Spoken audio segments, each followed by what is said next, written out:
From KGW News, this is Straight Talk with Laurel Porter. Hello and welcome to Straight Talk. I'm Laurel Porter. After 8 years at the helm of city government in Portland, Mayor Ted Wheeler is preparing to pass the gavel to the incoming mayor-elect Keith Wilson. In this episode of Straight Talk, we reflect on the Mayor Wheeler legacy. Earlier this fall, Wheeler gave his final State of the City address, where he looked back at the challenges during what at times was a tumultuous 2 terms. It wasn't always easy. I wasn't always successful. I did some things right. I did some things wrong. There are things I would do over and do completely differently if I could actually turn the clock back, but you can't. But I believe I was made for this. He did it for 8 years, the first mayor to serve more than 1 term since Vera Katz. She began her 3rd term nearly a quarter century ago. Wheeler has deep Oregon roots. He's a 6th-generation Oregonian, heir to a timber family. The family name graces a town in coastal Oregon. He was the senior class president at Lincoln High School. A proud Oregon son, he says he was destined for public service. Elected as Multnomah County Chair in 2006. Appointed as Oregon State Treasurer in 2010 and elected to the office in 2012. Then elected Portland Mayor in 2016.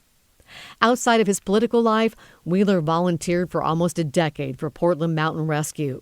He's competed in marathons, triathlons, Ironman competitions, and even summited Mount Everest.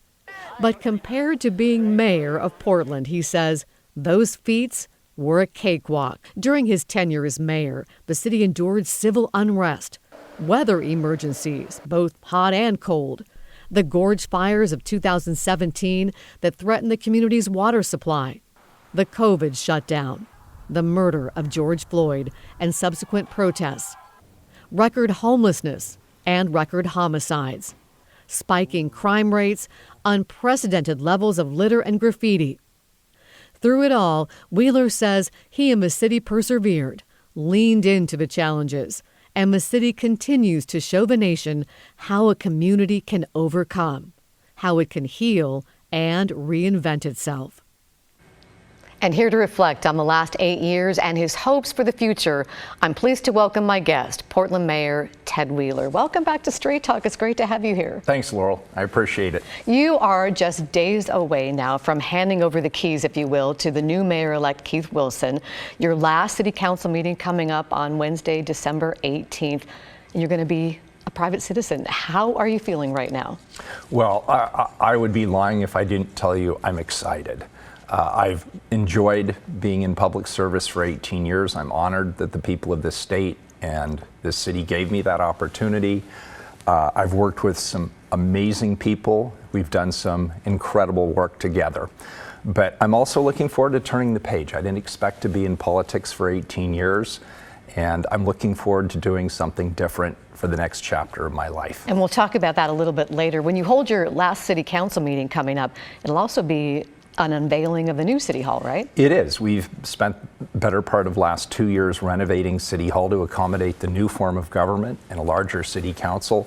So next Wednesday is our inaugural city council meeting in the newly renovated Portland City Hall chambers.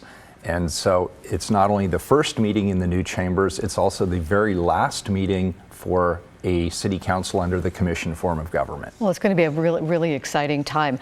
You know, in your State of the City address, you talked about your accomplishments and the things that you think that you made headway on as far as homelessness, livability, public safety.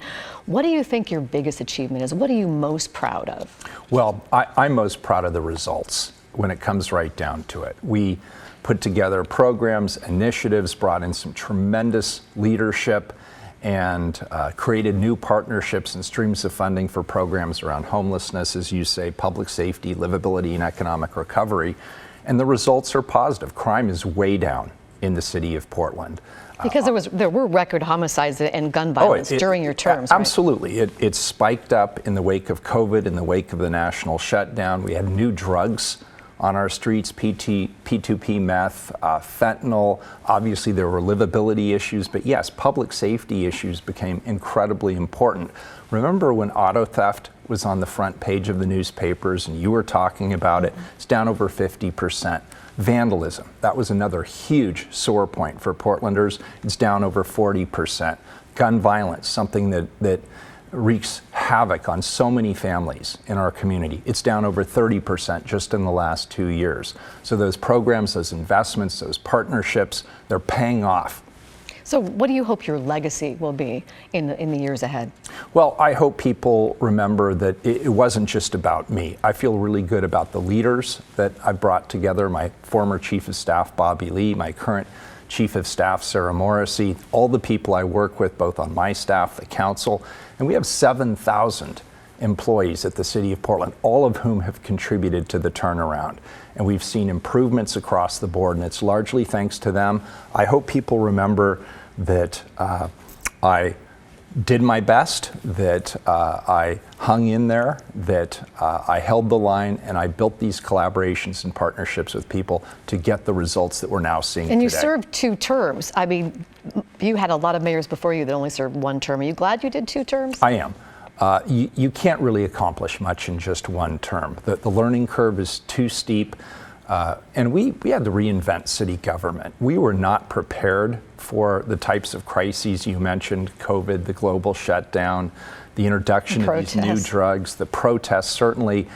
We just weren't tooled up for that. So we had to reinvent government to be able to focus on the priorities of the public. And they told us unequivocally, it's public safety, it's homelessness, it's livability, it's economic recovery. And we have. I want to dig in a little bit more to homelessness. Sure. I remember interviewing you as you were running for your first term, and you made a pledge then that every single person who was living on the street would have a safe place to live by the end of the year, within a year. You know, essentially ending unsheltered homelessness. You weren't able to do that. Was it a tougher problem than you thought it was? Well, people ask me all the time, what would I done differently? And what I would do differently if I could go back is I wouldn't make a pledge that specific, because it assumes the world remains static, and it assumes that we have the ability collectively at the City of Portland to control all of the levers required to make things happen. I made a pledge that we would have enough new shelter beds to accommodate everybody who is counted as being unsheltered, homeless. That would have been about 1,200 to 1,300 shelter beds.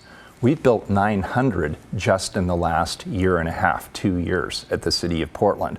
But what we didn't account for is we didn't have partners who wanted to work with us at Multnomah County back then. Things have changed markedly for the better.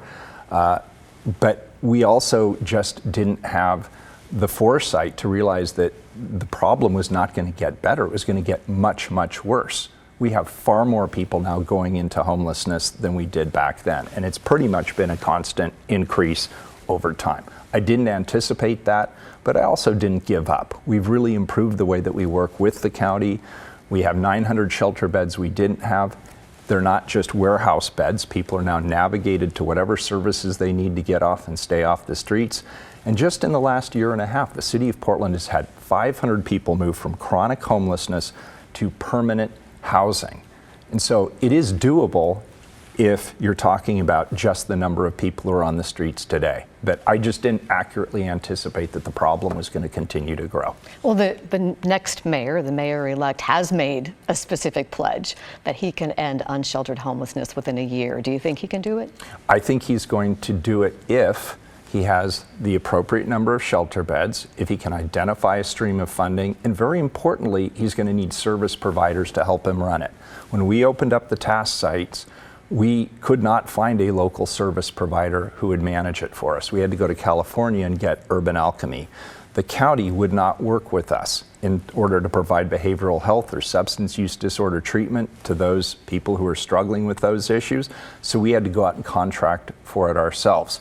The state would not provide us funding initially for this program, even though we felt that it was eligible for state funding and it was what our shared constituents want us to do. So we had to do it ourselves. So my advice to Keith is, if you want to achieve that goal, have a very clear plan, understand who your partners are going to be, identify specific streams of funding, and make sure that you have a city hall that is willing to go down that road with you. It's not just going to be him alone. It's his staff, it's the city council, and it's going to be the employees at the city and the relationship at the county. Well, I know a lot of people are rooting for him. I'm sure you are too. Sure, you bet. I want to go back in time to the protests, and not the protests after George Floyd just yet, but the ones in 2017, just as you took office. Donald Trump had just been elected. We saw street fights erupt between activists, people on the left, the Antifa group, members of Patriot Prayer and Proud Boys on the right. What was that period like for you as you were trying to ensure free speech rights, but also protect public safety and property? Yeah, so this is one time where I think I was ahead of public sentiment. You had, as you say, the far left and the far right. They were agreeing to meet on social media specifically for the purpose of getting into fights with each other, to engage in acts of criminal violence. And you may recall that at one point we actually tried to put a time, place, manner restriction in that would allow them to be in proximity, but we wanted the police to be able to separate those two groups who had agreed in advance to engage in violence on our streets. And I was overwhelmingly shot down. I think every editorial board in the United States excoriated me for that. Well, fast forward 5 years, and we had a totally different type of civil unrest that was focused on the police. I think public sentiment changed pretty dramatically. I bet if I brought that same ordinance to City Council today, it would pass unanimously. But back then it was tough. Those were difficult times for our city. It was the beginning of really hardened, what I would describe as criminal destruction and violence in the name of politics on our streets. And then when George Floyd was murdered and you had a broader movement around social justice, some of the very same people who'd been engaged in those riots in 2017, 2018, and 2019 conveniently stepped into those broader movements and frankly hijacked them. And you'd see that. You'd see that during the day you'd have families with kids demonstrating in support of basic police accountability and reforms. And then about 10 p.m., the dynamic would change as people showed up in black bloc and they brought their tools and they brought their spray paint and they brought the kinds of things that they used that you showed in the video, people destroying property. Well, it really took a toll on you personally too, didn't it? Those protests, I mean, people came to your condo, camped out in your condo. You eventually had to move. Yeah, I mean, people forgot I'm a person, and I sort of understand that. I'm the man, I'm the power, I'm the authority, and I don't think it was necessarily personal. But when you come to my house and you try to burn it down, or when you stand outside my daughter's room with a firearm, when you catcall her and tell her her father is a Nazi, when you chase her and her mother to school, when you slash my tires, those things start to get very personal. And another thing I do differently, Laurel, I used to say back in the day, well, it comes with the territory. You're an elected official, you signed up for it. I don't think that anymore. I believe it does not come with the territory. And I believe in this country, as well as this city, if we have differences of opinion politically, we need to come and express them through the institutions, the democracy we have set up. You can't just confront people on the street. And as we saw even a week and a half ago, you just shoot somebody in the back because you have a fundamental policy disagreement. We have institutions of democracy. We have spaces that are designed to contest ideas and have open deliberations, and we need to use those tools, not try to intimidate people or scare people out of elected office or encourage good people to never run for elected office because they don't want to have their homes vandalized, their families terrorized, or have to look over their shoulders constantly and see who's following them down the street. And you have security. You have security here today. I do. 2 security people Yes, with indeed. you. But there are a lot of people now calling on people like yourself to speak out, especially after the CEO of United Healthcare was assassinated. At the same time, we saw a record number of people step up to run for city council and for mayor.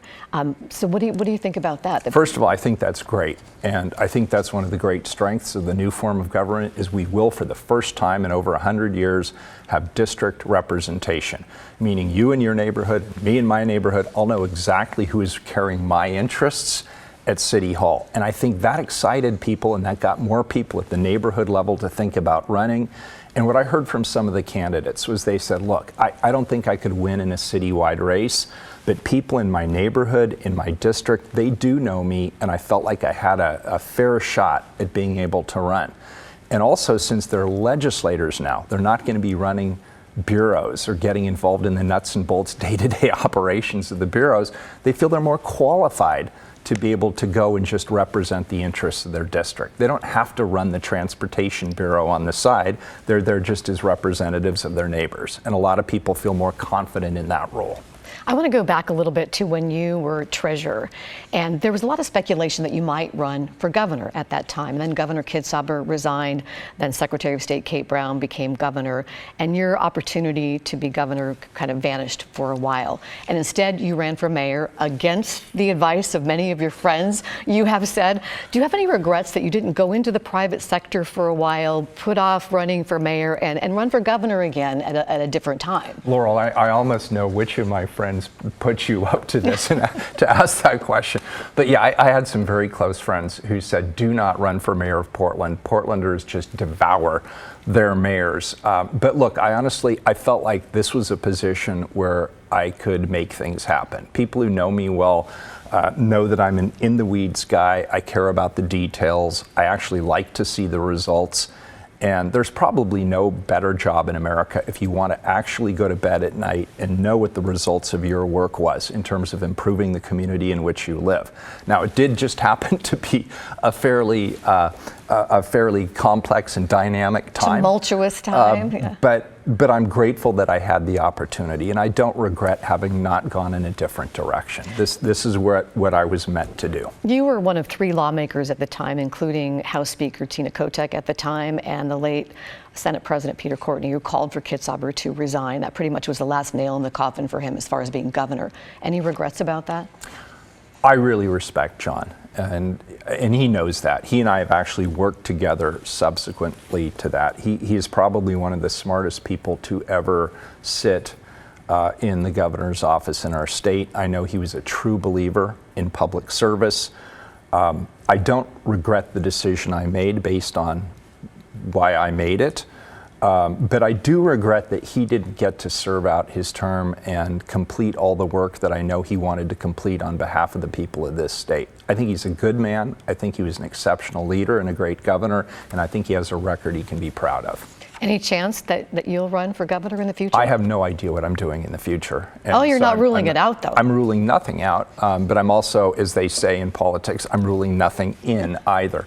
I'll be honest, where I'm sitting here today, I don't feel like I will miss being in elective office that much, and that may be exaggerating. In fact, I won't miss it at all. I'm looking forward to continuing to serve the community, but in different capacities. We'll talk a little bit more about that after the break.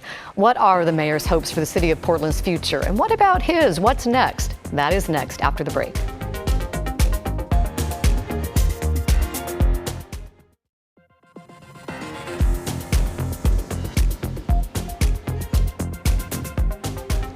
Welcome back to Straight Talk. I'm Laurel Porter. We're talking with outgoing Portland Mayor Ted Wheeler. In our first segment, we looked back at the mayor's 2 terms in office. Now, let's look ahead. Thank you again for being here, Mayor. Thanks a lot, Laurel. You were an early proponent of this new system of government that we're ushering in after the election with an expanded city council, a new mayor and a city administrator.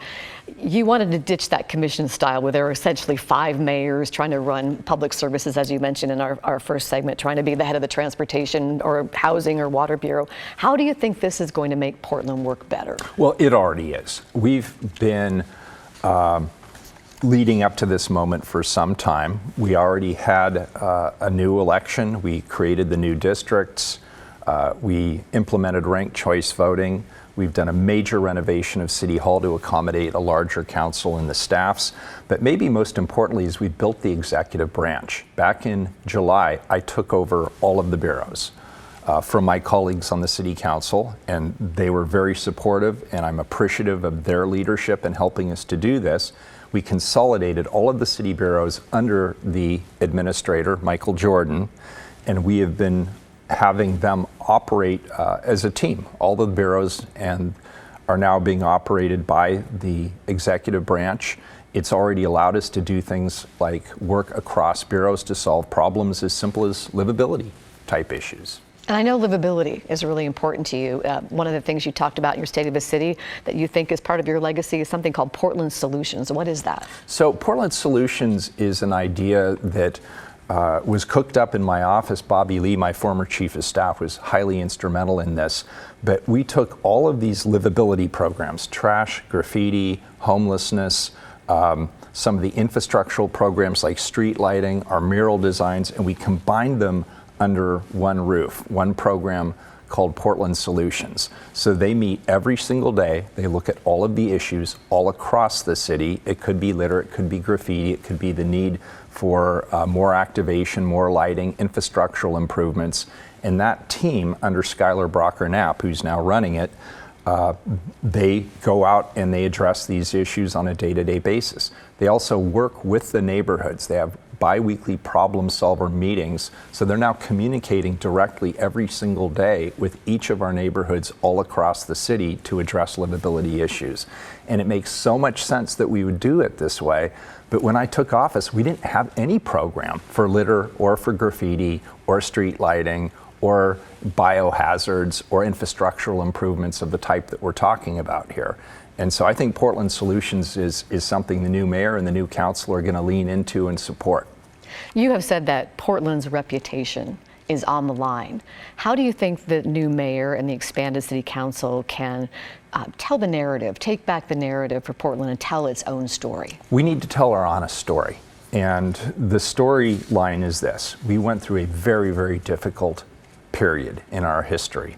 We had a record number of unprecedented simultaneous crises. We had the COVID, we had the global shutdown, we had an explosion in homelessness, largely as a result of CDC guidance that we not clear camps. We had new drugs hitting our streets like fentanyl, all these livability issues that you discussed, and then on top of it all, we were building a new form of government that we had a sharp deadline of January 1st to complete.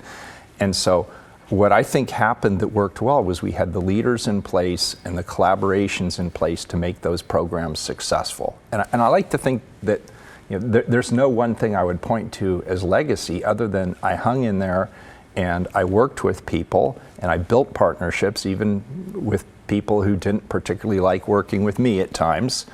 And what I want Portlanders to know is the results are good. We have to start seeing the story that is positive. Crime is way down, livability is greatly improved, and I hear that every day. The homeless solution, it's not solved, but we're getting hundreds of chronically homeless individuals off the street as a result of our new programs, and the economic recovery is well underway in this city.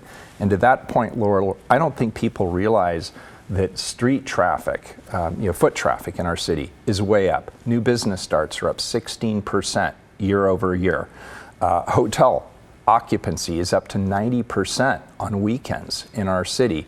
PDX has had a record year since pre-COVID. And it's just a beautiful remodeling. Stunning. There too. So there's a good story for Portlanders to tell. They won't feel it until they see it. They're not going to feel that Portland is recovered if they can't afford a carton of eggs or if they see a homeless camp down the street.